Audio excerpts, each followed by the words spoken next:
साथियों नमस्कार, आदाब, सत श्री अकाल, जय भीम, जोहार। मैं डॉक्टर दशरथ हिनोनिया स्वागत करता हूं इस चर्चा में। साथियों, सबसे पहले मैं आपसे निवेदन करना चाहता हूं कि आप यदि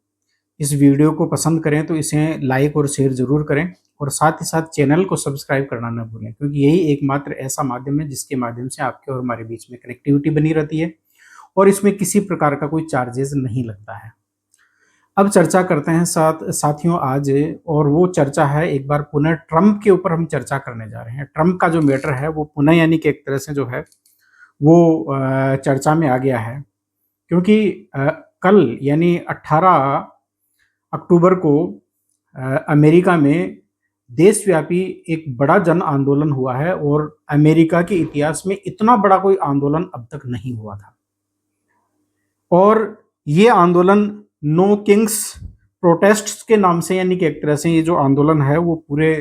अमेरिका में यानी कि एक तरह से देशव्यापी आंदोलन हुआ। और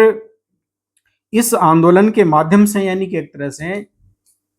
अमेरिकी जनता ने ट्रंप की जो अधिनायकवादी नीतियां हैं, उनकी जो गलत नीतियां हैं, उनकी वो नीतियां जो एक तरह से डिक्टेटर जो है ट्रंप को बनाती है, या वो यानी कि एक तरह से कोई राजशाही या जो है राजतंत्रीय जो शासन व्यवस्था है उसकी ओर अपने आप में इशारा करती हुई ऐसी नीतियों का जो है अमेरिकी जनता ने पुरजोर विरोध किया है। और ये जो आंदोलन है वो बहुत ही व्यापक स्तर पर यानी कि एक तरह से हुआ है, चाहे आपका जो है वाशिंगटन डीसी हो, शिकागो हो, पोर्टलैंड हो, मिनेसोटा हो, यानी बहुत बड़े बड़े शहरों में यानी कि एक तरह से जो है ये आंदोलन है वो अमेरिका में हुआ है।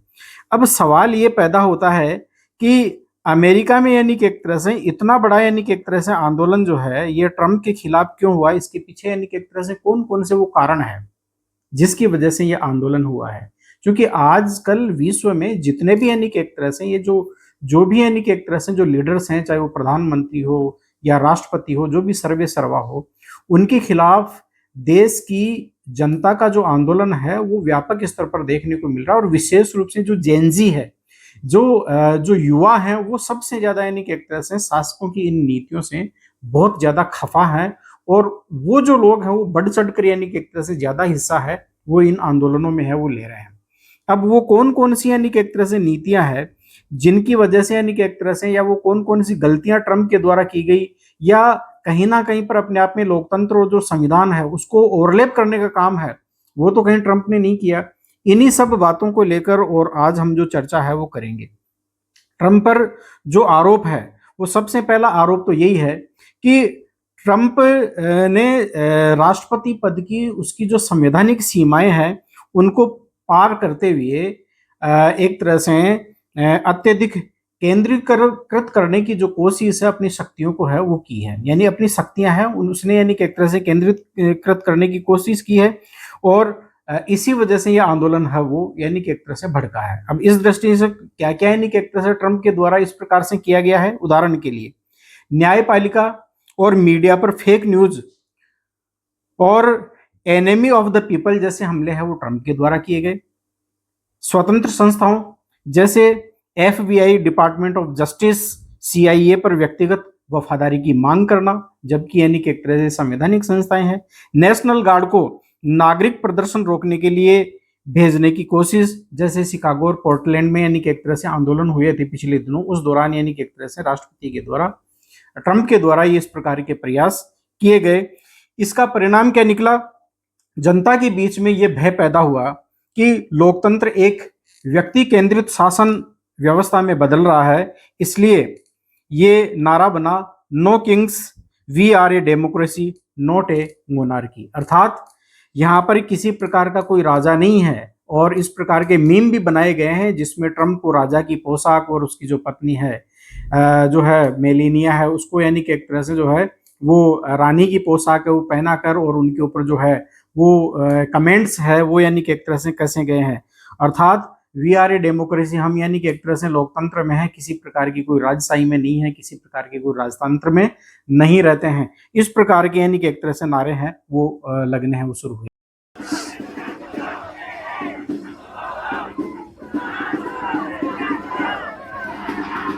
यानी अमेरिकी लोगों में यह भय पैदा हुआ कि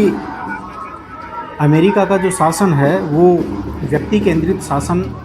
बनता जा रहा है। जो लोकतांत्रिक यानी कि एक तरह से जो व्यवस्था है वो जो है वो एक व्यक्ति के हाथों में है, वो केंद्रित होती जा रही है। इसीलिए ये नारा लगा, no kings, we are a democracy not a monarchy. और साथियों मैं एक चीज और बताना चाहता हूँ कि अमेरिका में यानी कि एक तरह से संसदीय लोकतंत्र नहीं है। जैसे हमारे भारत में संसदीय लोकतंत्र है जिसको पार्लियामेंट्री डेमोक्रेसी कहा जाता है, और ये हमने अडॉप्ट की थी ब्रिटेन से। बाबा साहब डॉक्टर अम्बेडकर ने संविधान बनाते समय यानी कि एक तरह से जो है वो भारत के लिए सबसे उपयुक्त यही माना। लेकिन अमेरिका में यानी कि एक तरह से जो डेमोक्रेसी का जो फॉर्म है वो है प्रेसिडेंशियल डेमोक्रेसी, जिसको हम अध्यक्षात्मक शासन प्रणाली है वो हिंदी में कहते हैं। इसका तात्पर्य क्या होता है कि इसमें यानी कि एक तरह से जो कार्यपालिका शक्तियां हैं वो एक अकेले जो है राष्ट्रपति के हाथों में केंद्रित होती हैं।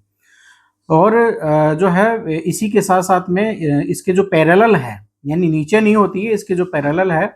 वो व्यवस्थापिका यानी कि एक तरह से वहां पर कांग्रेस, और न्यायपालिका यानी कि एक तरह से वहां की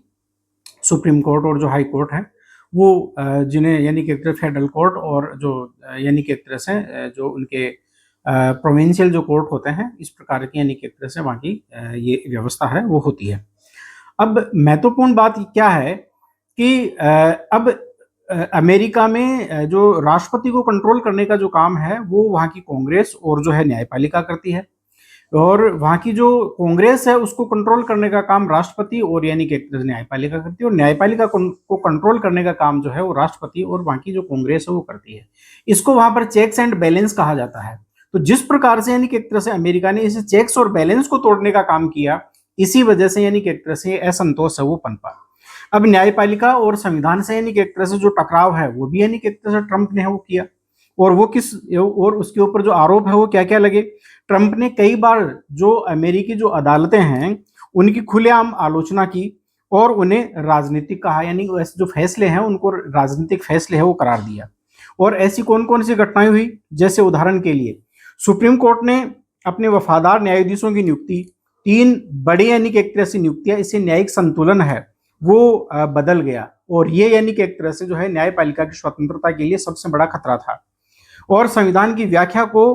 राष्ट्रपति के अधिकार के हिसाब से ढालने की जो प्रवृत्ति है वो शुरू हुई। तो इस दृष्टि से यानी कि एक तरह से इसका जो प्रभाव है वो क्या पड़ा कि कई नागरिक संगठनों और विद्वानों ने कहा कि यह चेक्स एंड बैलेंस के सिद्धांत को कमजोर करता है, जैसा कि मैंने अभी थोड़ी देर पहले आपसे चर्चा की थी। अब हमारे भारत में भी इसी प्रकार से हमारी जो संवैधानिक संस्थाएं हैं जिनका पिछले 10-11 सालों में किस प्रकार से पतन हुआ है, और जब जब यानी कि एक तरह से इनके खिलाफ आवाज उठाई गई है उस आवाज को या तो दबा दिया गया है या उनको अनसुना कर दिया गया है। और यही कारण है कि आज भारत की जो स्थिति है वो कितनी दयनीय है, और किस प्रकार से यानी कि एक तरह से संवैधानिक संस्थाओं का पतन हो रहा है, ये आप और हम सबके सामने खड़ा है। लेकिन अमेरिका में यानी कि एक तरह से जो है वहाँ की स्थिति अलग है। वहां पर जाति धर्म के हिसाब से यानी कि एक तरह से जो है उन बातों को नहीं देखते हैं। वहां पर देखते हैं यानी कि एक तरह से राज्य एक निरंकुश संस्था है, और राज्य को यानी कि एक तरह से कंट्रोल करने का काम है वहां के नागरिकों के द्वारा किया जाना चाहिए। अर्थात एक कॉन्ट्रैक्ट है नागरिकों के बीच में और सरकार के बीच में, और यदि सरकार उस कॉन्ट्रैक्ट को तोड़ती है तो वहां पर सभी नागरिक हैं उनके खिलाफ वो खड़े हो जाते हैं। लेकिन अपने यहाँ पर यानी कि एक तरह से भारत की स्थिति है वो थोड़ी अलग प्रकार की है, इसलिए इस प्रकार की जो प्रवृत्ति है वो यहाँ पर उत्पन्न हो जाती है। लेकिन अमेरिका में नहीं हो पाती। यहाँ पर जो आंदोलन है उनको जो है बल प्रयोग के द्वारा दबा दिया जाता है, लेकिन वहां की जो जनता है वो यानी कि एक तरह से डरने वाली है नहीं है, क्योंकि वहां पर जो लोकमत है, वहां का जो जनमत है वो जागरूक है। और जनमत और यानी कि एक तरह से जो जागरूक जो लोकमत है वही यानी कि एक तरह से लोकतंत्र की जो सुरक्षा है वो कर सकता है, अन्यथा नहीं कर सकता। इसके अलावा अगली यानी कि एक तरह से जो नीति रही जिसका विरोध है वो सबसे ज्यादा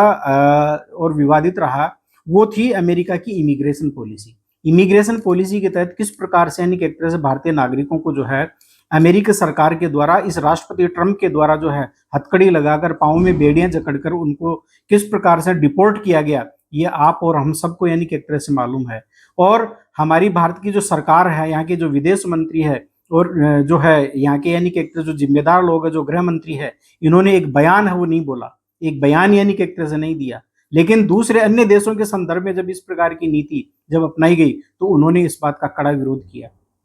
तो ये जो नीतियां हैं वो अपने आप में सबसे ज्यादा जब विवाद का विषय बनी, और इस दृष्टि से जैसे मुस्लिम ट्रेवल बैन 2017-18 में पिछले कार्यकाल के दौरान, इसी प्रकार से यानी कि एक तरह जो है 7 मुस्लिम देशों के ऊपर प्रतिबंध लगा दिया गया था। अमेरिकी मेक्सिको सीमा पर बच्चों को माता पिता से अलग करना यानी फैमिली सेपरेशन पॉलिसी, इसको लेकर भी यानी कि एक तरह जो है ट्रम्प की है वो काफी आलोचना हुई। और हाल के महीनों में जैसा कि मैंने कहा था, जो इनकी डिपोर्टेशन जो पॉलिसी थी और साथ ही साथ जो सिटी रेड्स की जो इनकी जो नीतियां थी,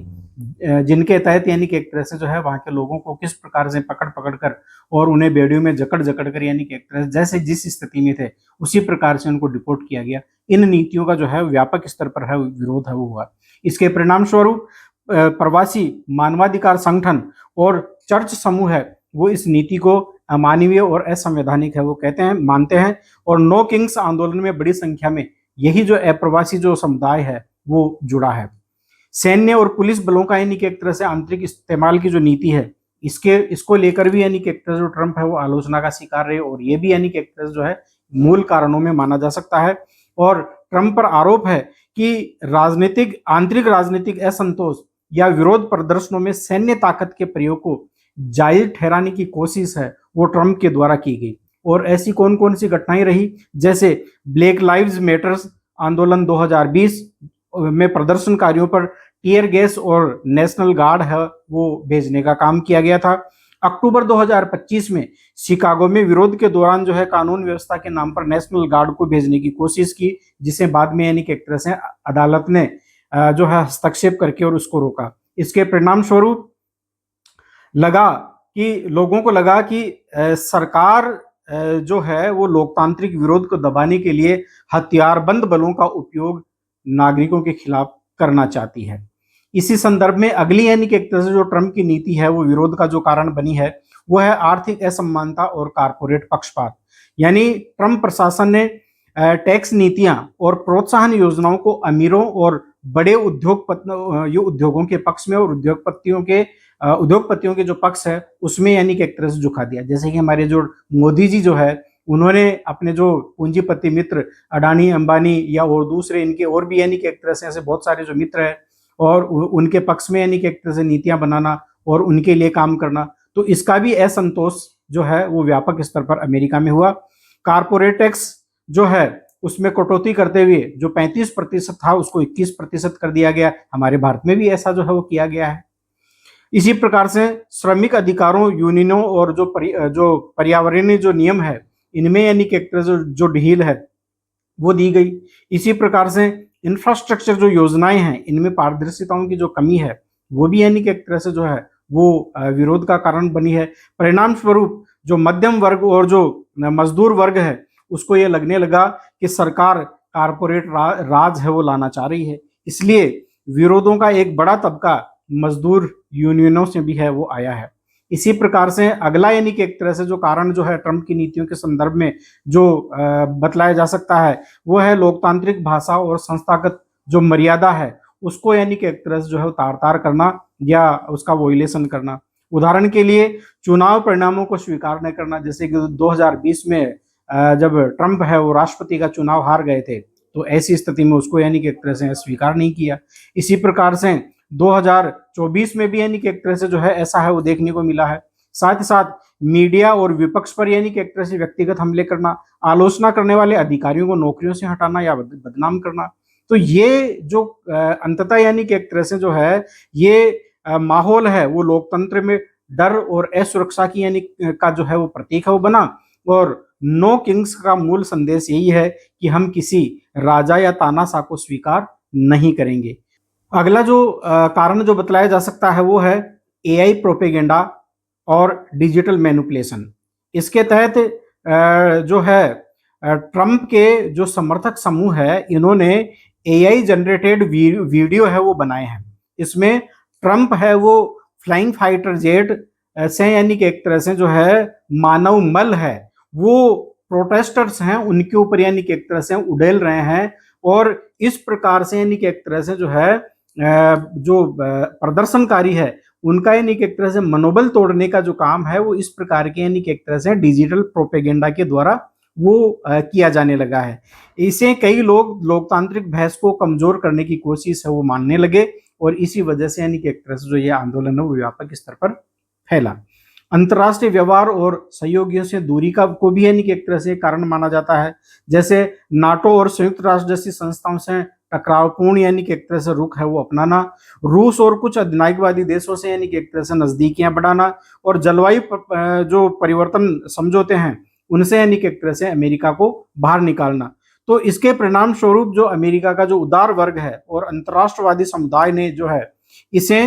अमेरिकी लोकतंत्र के पतन के संकेत के रूप में यानी कि एक तरह से देखा, और इस वजह से जो है ये आंदोलन है वो व्यापक रूप से फैला। इसीलिए नो किंग्स प्रोटेस्ट एक प्रतीक है। ये ट्रंप की जो सत्तावादी जो शैली, संविधान विरोधी फैसलों और लोकतांत्रिक मर्यादाओं के हास के खिलाफ नागरिकों का एक सामूहिक प्रतिरोध है, और इसीलिए तकरीबन 70 लाख से ज्यादा यानी कि एक तरह से लोगों ने जो है इस प्रोटेस्ट में है वो हिस्सा है वो लिया है। तो ये यानी कि एक तरह से कुछ कारण है वो ट्रंप की नीतियों के संदर्भ में जो है बतलाए जा सकते हैं, और इसी के असंतोष के परिणाम के रूप में जो है अमेरिका में इतने बड़े व्यापक स्तर के ऊपर ये जो है वो आंदोलन है वो हुआ है। साथियों, बात यह है कि ये आंदोलन केवल अमेरिका में नहीं, ये उन तमाम वो शासक जो जनता की भावनाओं के अनुरूप काम न करके और अपने तुच्छ स्वार्थों के वशीभूत होकर जो काम कर रहे हैं, ये प्रत्येक देश में इस प्रकार के आंदोलन हो चल रहे हैं। हमारा भारत भी इससे अछूता नहीं है। हालांकि यहाँ पर यानी कि एक तरह से आंदोलनों को जो है बल प्रयोग के माध्यम से उनको दबा दिया जाता है। छात्रों का आंदोलन देख लीजिए, किसानों का आंदोलन देख लीजिए,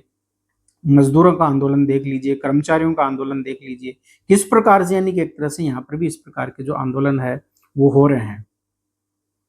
और हमारे पड़ोसी देशों में आप तो देख ही लीजिए,